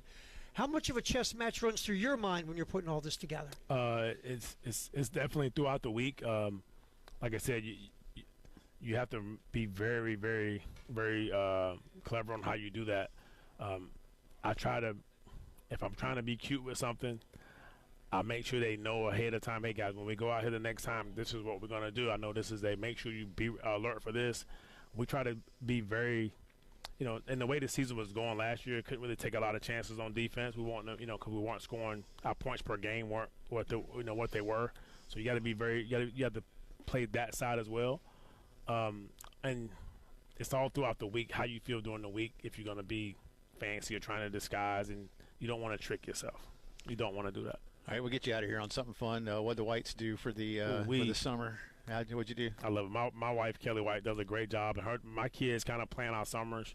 So a lot of Lake Murray. We went to Nantucket. Oh, nice. Okay. You ever been there before? I know, that's so bougie. That sounds so bad. We went to Nantucket, went to Boston. A lobster roll? We had a lobster roll. The seafood was outstanding. Yeah. I thought it was pretty cool. Had a great time. We met Chelsea Handler at a restaurant, so that was pretty cool. That's cool. So that was fun. She hung out with the Kennedys some up there in Nantucket. She was pretty toasted too. But that's good. Well, hey, she's on vacation too, right? Hey, guess what? I met Chelsea Handler, and she threw up on me. This was such a good time. We was in a restaurant. She waved at our family, but she was toasted. Yeah, that's so funny. That's cool. That's good. Well, that's a great story you got for the summer. That's a great summer story. We'll see next year who Clayton meets. By the way, what famous person this year, Clayton, did you meet toasted? That's going to be our new thing. Here's what we do. We'll just send Clayton to a bunch of bars when he's on vacation. I was in a nice restaurant without a bar. No, I get it. I get it. That's what I'm saying. That's what I'm saying. If we sent you to a bar, then we guarantee. Oh, my God. Yeah. Oh, that's too good. That's good. That's good. That's fantastic. Hey, we appreciate you as always. We always appreciate you. Oh, there you go. Clayton White excited about the defense and apparently met a toasted Chelsea Handler in Nantucket. That's a sentence I wasn't expecting to come out of his mouth. But hey, glad he enjoyed his summer, and that's what's important, right? And again, we're a week away from camp starting. We'll talk some Big Ten preview with Brian Edwards coming up next as the halftime show continues on your Friday on the Game.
All right, welcome back in. Halftime show. Tyler Ray, Captain Dave, hanging out with you here on your Friday on the game. Wrapping up the month of July. Tomorrow we'll be officially able to say, guess what? There's college football this month in the month of August with Week 0 coming up on August 29th. Been talking a lot of Big Ten today as media days came to a close. We'll get into that with our guy Brian Edwards in just a second. Brian, appreciate the time as always. How we doing today, man? Doing great, Tyler. Thanks for having me. Absolutely. We played Signetti's cut of taking a shot at the SEC and some other things that have happened at Big Ten Media Days in Chicago the past couple of days. Anything that stand out to you? Anything you've learned or any opinions on teams changed for you after hearing their coaches talk? Well, Signetti can say whatever he wants. He's the reigning defending. But Brett Bielema, he does have 2 wins in bowl games over SEC teams the last 2 years, but he went 11-29 as in SEC play as the head coach at Arkansas. So, and I've always liked Bielema, but Bielema doesn't need to be taking shots at the SEC. Siggs can say whatever he wants. Yeah, the Signetti thing, completing the greatest turnaround in college football history. You're right. He can say whatever he wants until proven otherwise, and I don't think he's going to be falling off anytime soon. That's for sure. Yeah, and I lean over on their win total, which is 10.5. I haven't played it, and I'm not sure if I'll play it because I like to have a 1.5 game cushion. So since it's 10.5, I would want to be confident that they're going to go 12-0, and I'm not confident they go 12-0. I'm very confident they go 9-0, and I think they've got 3 really tough games. Pick 'em at home against Ohio State. They're pick 'em at draft or either FanDuel or DraftKings. One of those had them pick 'em. The other one had it like -1 at various juice. But the other tough one, and I say it's tough because it's the week after Ohio State at Michigan. But they are a 6.5-point favorite in that one. And then the other one at Washington, that one could be very tough. But I think they probably get 2 of those 3 and probably go over their win total. Looking at the championship odds, this is per FanDuel. No surprise, Ohio State at the top there, Oregon right after them, then Indiana. Southern California, pretty sizable back in 4th there ahead of Michigan. What are we supposed to expect out of Lincoln Riley and going into, I guess this is year number 5 out there where, again, he was brought in to make the playoff and win championships, and he's done neither one of those things. We know he's got a talented roster. Jordan Mailata is coming back, but, where do you kind of view the Trojans going into this year? Well, he might need to get to the playoff to keep his job. Yeah, but I don't think that's happening. So, look, they just look, Lincoln Riley's teams are going to score. They're going to be very good offensively. I don't know on the defensive side, especially in the tough games. I mean, you look at the games they lost last year at Illinois, they give up 34. But they scored 32. I mean, you score 32 on the road, you should win that game. They give up 34 at Notre Dame and lose. They give up 42 at Oregon and lose. And then they give up 30 to TCU in the bowl game and lose. So, yeah, I mean, he went 11-3 in year 1, and then 8-5 and 7-6, which were both just complete disasters. Last year, 9-4. Yeah, but I'm not that confident in them. Their win total's 8.5, shaded to the under at a -138 price at last look. I've got them 7-3 with 2 swing games. I've got the swing games being Washington at home and at Penn State, where it's a pick 'em at DraftKings. I've got them losing to Oregon at home. I've got them losing to Ohio State at home. Ohio State gets 2 weeks to prepare for that one. And then I've got them losing at Indiana as well. So, and they're 10.5-point underdog in that one. Look, I think they probably go 8-4 and probably go under. I'm not saying I'm going to bet the under, especially at a kind of a juicy price. But look, they could lose at UCLA as well. So I mean, 7-5 is not out of the realm of possibility. And I think there's a good chance Lincoln Riley will be somewhere else next year. And talking to Brian Edwards here on the AAA Heating and Air phone lines. Mentioned a moment ago, Oregon, no surprise, second best odds to win the Big Ten this upcoming year. We were having this debate earlier on in the week that, there's only 4 coaches right now with active coaches, that is, with national championships. And we were wondering who that next one is going to be. And Dan Lanning is a popular choice for that. The past 2 years, he's taken a step further in terms of making the quarterfinals in year number 1 in the Big Ten after winning the title, and then getting to the semis last year where they, of course, got smoked by Indiana. Is he on your short list of guys of like the next ones to win a national championship, and are they capable of doing that this year, in your opinion? Yes, I would say yes on both. Yeah, Dan Lanning's a great coach, and he's done a great job of recruiting, retaining, and coaching. I mean, he's just been fantastic since he got there. 10-3, 12-2, 13-1, 13-2, but the only 2 losses to the national champion that went undefeated with Indiana last year. I love their roster this year. Absolutely love it. The only thing is, and I know he's good. I'm not like trying to say he's not good, but I don't think he's great. And I think talk of him being a first-round pick is kind of ridiculous. I'm just not a Dante Moore guy. You know, I didn't play a lot of Oregon games last year because so many of them, they have just such enormous spreads. But I watched both of the Indiana games, and I thought he was bad in both of those. And I just don't – I mean, they're going to the playoff, no doubt, and they're going to be in the hunt.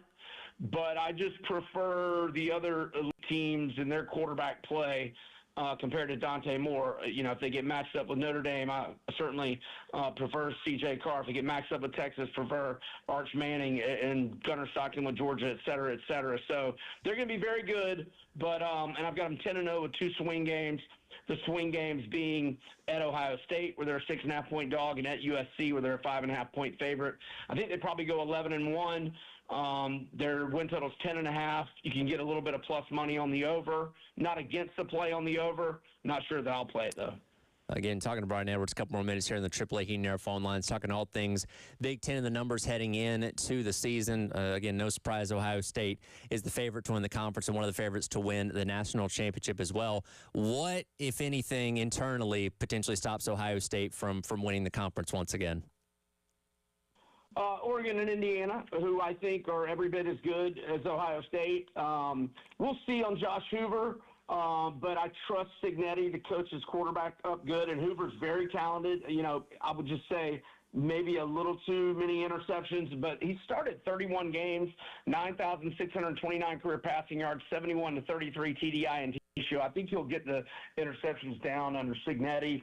And I'm not against plus 270 on Indiana to win the Big Ten. But, yeah, Oregon, Indiana, or Ohio State, one of those 3 is going to win the conference. I think Michigan, USC, and maybe Penn State are definitely, and Washington, are definitely that second tier, and a decent amount of separation between them and the Big 3. 2 elite programs in Michigan and Penn State, breaking in new coaches this year. If you would have told anybody that Kyle Whittingham and Matt Campbell would be the 2 respective coaches of those schools 1 year ago, I don't know how many people would have believed you, but that is the case. And I'm very high on Whittingham. I think he did a lot of good things at Utah. Matt Campbell's kind of one of those guys people have always said is underrated from his time at Iowa State. How do you view what those 2 teams are going to be able to accomplish in year 1 under both of those new coaches? Well, I think both schools made great hires. So I like the coaching changes for them. We'll see if Bryce Underwood makes that jump, you know, in his second year. Not that he just wasn't elite last year by any means. I mean, he was a freshman, you know, playing a tough schedule. You know, they get Oklahoma at home rather than on the road this year in week 2. That's a pivotal game for both teams. I think the loser of the Michigan-Oklahoma in week 2, realistic chance to make the CFP is out the window at that point, considering the schedule ahead of them both. But Michigan lost a lot of dudes on defense. But I love Whittingham. I've got them 6-2 with 4 swing games. And their win total is 8.5, so it's a pass for me. As for Penn State, win total is 8.5, but it's heavily shaded to the over. I've got them 6-2 with 4 swing games as well. I've got the swing games being at Northwestern, which is obviously a revenge game for them. USC at home, which is a pick 'em at DraftKings. Minnesota at home, which I would lean Penn State. And at Maryland, which I would lean Penn State because Maryland never wins in November. So that's where I'm at, but it's a pass on both win totals. Brian, man, good stuff as always. We're only about a month away from being able to actually pick games, which I know we're all looking forward to. Absolutely. Thanks for having me. Have a great weekend. All right, you too. Take care. Brian Edwards there joining us on the AAA Heating and Air phone lines. And, yeah, again, 36 days, man. Well, 30 or 29. We talk about week 0 coming up 4 weeks from tomorrow. We'll get back into what was said yesterday at Birdies with Beamer coming up next as we continue on with the halftime show. Tyler Head, Captain Dave Thomas hanging out with us on your Friday here on the game.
All right, welcome back in. Halftime show.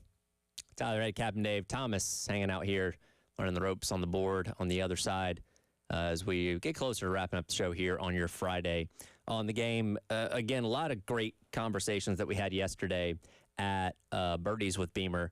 One of them here on this show was getting to sit down with Stan Drayton as he gets set to be in his first year as South Carolina's running backs coach with a very talented, we believe, running back room. Now, Stan Drayton knows a thing or two about talented running backs. His list of impressive running backs is a mile long.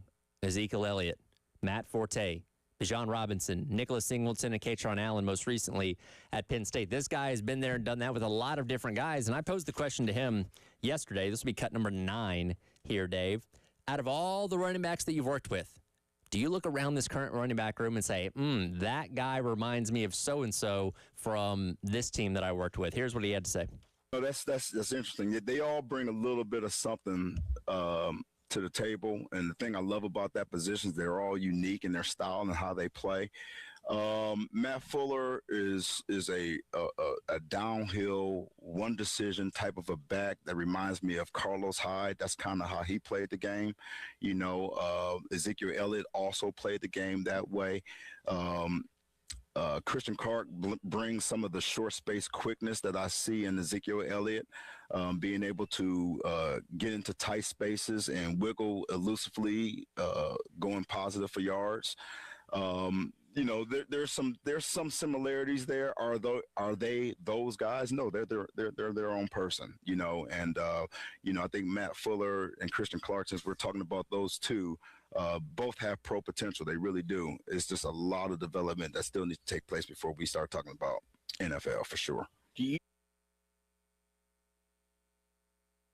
Guys are going to be the exact same as Carlos Hyde, as Ezekiel Elliott, as whoever you want to insert and make the comparisons with, but you hope potential's there, right? And we believe when we look around this running back room that there's talent, right? And we've heard great things about Matt Fuller so far this offseason as maybe kind of being that leader in that room as of right now as we head in to preseason camp starting next week. Christian Clark, it's only a 1-game sample size, but my goodness, how many times have we talked about that bowl game that he had against Michigan and how much that could potentially carry over to success this upcoming year? And the list goes on and on. We believe as well. Jordan Howell, very talented running back that has the capability of doing some things when he gets his opportunity, because it was very clear that Mike Shula was maybe not the biggest Jordan Howell fan after that fumble in the bowl game now 2 years ago against Illinois. So I think we're all intrigued to see how this position group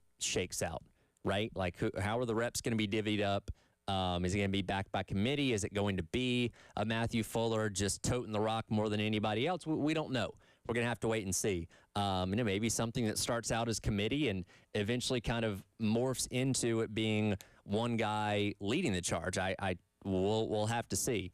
But there's reason to be excited about this room, and a lot of it stems from the fact that, again, Stan Drake just has a really good track record when it comes to running backs, right? And not to disrespect Montario Hardesty and Markel Blackwell, but we obviously saw, when those guys got here, they weren't recruiting very well, namely Blackwell, and one of the reasons why he got fired, or we believe he got fired, is because he hadn't recruited a running back in the past 2 high school cycles, and Drayton had to come in and supplement that with some guys in the portal, though one of them has now been dismissed from the team, obviously. But there was a lot of shortfalls, and the biggest thing that Blackwell did last year that we keep bringing up is after Fuller rips off the 70-yard touchdown run against LSU, doesn't touch the ball, doesn't see the field for basically 2 quarters. How does that happen? You can't let that happen. And with the track record of Drayton, there's a lot of reasons to be excited about this running back room and them taking a step back in the right direction this upcoming year. Again, it all starts with the offensive line. As we know, you can't do anything if your offensive line's not good, and Lord knows the one for Carolina has been rough the past couple of years. So if that can be good, then we think this running back room can be good as well, no matter who the lead back or backs are out of that group. I want to hit one more cut here, Dave. We'll go back to one we talked about a little bit earlier on the show, but that I want to re-rack once again. This will be cut number 2. For Shane Beamer, the biggest things he's learned through years 1 through 5 as a head coach as he goes into year number 6. Here's what he told the media yesterday. surround yourself with great people, players, coaches, staff, and certainly have done that with the coaching staff that we have this year. I wouldn't say one thing that stands out, David. I think it's just you understand kind of what's coming now. You always think you're prepared for the role of being a head coach, and you can prepare in so many ways, but until you actually sit in that chair, you have no idea all the things that come across that desk and the things that you have to, get to manage and deal with. And now 5 years in, there's not much that happens that hasn't already happened or that's unexpected. Maybe there's always unexpected things, don't get me wrong, but just having a better understanding of kind of what's coming next and how to prepare throughout the year is probably where I've grown the most in my time. And that's something that we talk about a lot, right? With Coach Beamer having really never even been a coordinator prior to coming here to South Carolina. There's a lot of things and situations he hadn't found himself in.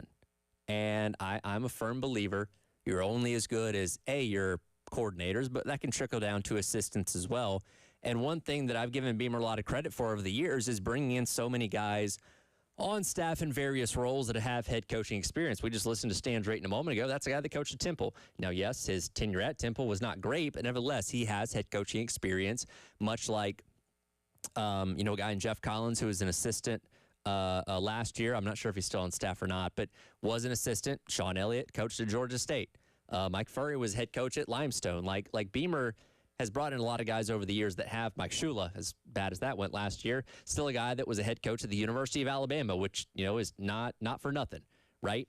So he's done a good job of bringing in guys that could help him along the way with questions that, he may have or situations he encounters that maybe he hasn't seen before in his head coaching tenure and being able to lean on those guys. But as you get into year number 6, it is really becoming all about you now, right? I think you've been through enough situations and scenarios in 5 years as a coach, and nearly almost 70 games, I guess, coaching here. Or is it right at? Yeah, right at 70 games, I guess, coaching here at South Carolina that leads you to hopefully have a better grasp and understanding of everything that can happen or things that will be thrown at you, or you don't have to lean on those guys quite as much. And, we'll see how that kind of stuff applies this upcoming year and what kind of adversity this team faces and how Beamer, helps get them out of it, right? That's part of the process of maturing as a head coach. And I'm sure, if Beamer talked about it at length, he could tell you a million things through the first 5 years he wish he would have done differently or attacked situations differently just based on having the hindsight of, knowing what happens after the fact and having more experience as a head coach. But an interesting question nonetheless. And in a day like yesterday, where we knew we weren't going to get any, groundbreaking news or anything like that out of Coach Beamer, I thought, because Cloninger is the one that asked the question because he always gets the first question, I do think it was an interesting thought to get Beamer to expand on there when talking to those guys yesterday. So, good stuff. And again, do we learn anything yesterday? Not necessarily. We'll hear from him, I guess, coming up in about a week as we get set for camp for more maybe camp-specific battles and all those kind of things that he'll expand on as well. But great, it was great to be out there at Birdies with Beamer yesterday, and appreciate the football team for allowing us to hang out there, and Beamer and the assistants for hanging out with us for a little bit on our shows as well. We always enjoy any opportunity we do to get to talk to those guys. We'll come back, put the finishing touches in the bow on today's edition of the Halftime Show. Tyler Head, Captain Dave, hanging out with you here on your Friday on the Game.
All right, welcome back in. Halftime show. Tyler Head, Captain Dave Thomas hanging out with you here on your Friday to wrapping things up, getting you set for a slower weekend, right? We're actually last football-free weekend, believe it or not. So we got NFL Hall of Fame game next weekend, and then preseason kicks in the weekend after that. And, then we're off and running until Valentine's Day, when we'll crown a Super Bowl champion. So lock in, enjoy the last football-less weekend for the most part, as much as you can before things really turn up a little bit for the next handful of months. We have TVs on ESPN and ESPN2 in here, and right now, both ESPN main channels are being taken over by WWE, previewing SummerSlam. You guys all know I'm a big WWE fan. I'll be watching SummerSlam intently this upcoming weekend. I have, however, shared my thoughts on this ESPN relationship with WWE, to where on SportsCenter, on the talk shows, on whatever I'm watching as of right now, where they try and present WWE as the same as baseball or basketball or football, which are, legitimate contest type of sports where the outcomes and wins and losses do ultimately matter. It just feels very forced and very weird. I understand why the WWE has a relationship with ESPN and all of its premium live events now streamed through the ESPN app, but it's just kind of cringy to watch because they try and present it as the same thing as those other sports, and it's not. It's sports entertainment, right? It is a show. It is a performance of sports that I enjoy very much, right? I'm not ashamed to say that, but I just I don't think it does WWE any favors when it's being presented in this way across ESPN, and the people that don't care about it are coming across it, and it's interrupting their coverage of the other more legitimate sports that you tune into ESPN and SportsCenter and all that for. Dave, you were a wrestling fan back in the day, right? Yes, whole family used to go all the time, Greenville Memorial Auditorium. What was your era? Give me some names. Mostly the 60s and 70s. Okay. Up into the 80s a little bit. But I always talk about Lars and Gene and Ole Anderson. Okay. Bad guys, but for some reason I really liked them. George Becker and Johnny Weaver. Okay.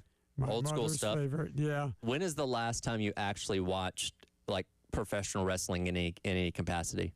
Probably a couple of weeks ago. Actually. Really? Yeah. Okay. What was the circumstances there?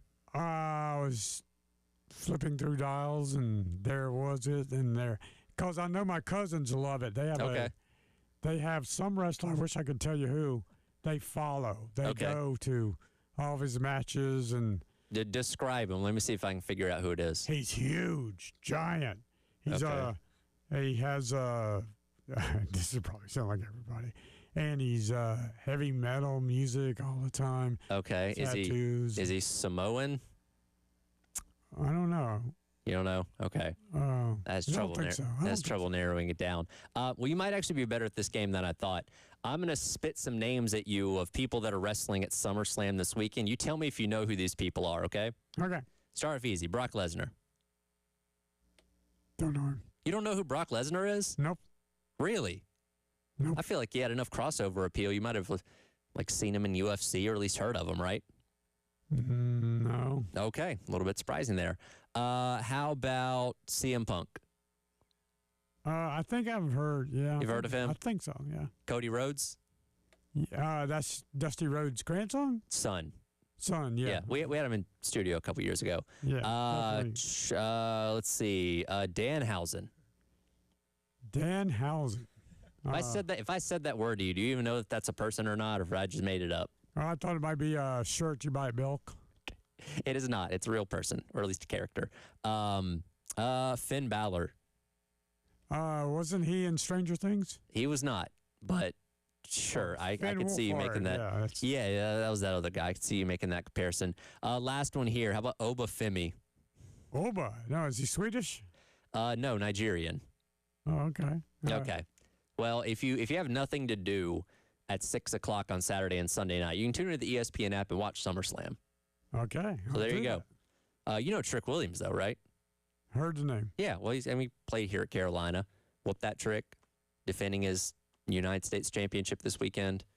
We had Dale Wilkes, the Patriot. That goes back a few years. Yeah, not the same, not the same. Okay, well, you maybe didn't do as good at that as I thought. But, yeah, there's an opportunity for you to watch something this weekend if you have nothing else going on. As I mentioned. Best wrestlers of all time, though. Okay. There's no doubt. It is the Road Warriors. Yeah, what a rush, man. With the spiked shoulder pads and the face paint. R.I.P. to Hawk and Animal. Both those guys have since passed away. Yes, I miss TBS wrestling. That was the greatest ever. Back in the day. Yeah. Yes, sir. That's right. So, yeah, you can watch that this upcoming weekend. As I mentioned, your last football this weekend. Baseball's going on. Braves 7 games up in the NL East after winning last night against the Nationals, and the Phillies coming off getting swept by the Marlins, funny enough. So things looking up for the Braves. Ronald Acuna Jr. Homered in not his first game back, but his first home run since coming back earlier on this week after being out with an injury since early June. So things kind of trending in the right direction there. So, yeah, that's some stuff you can tune into this weekend.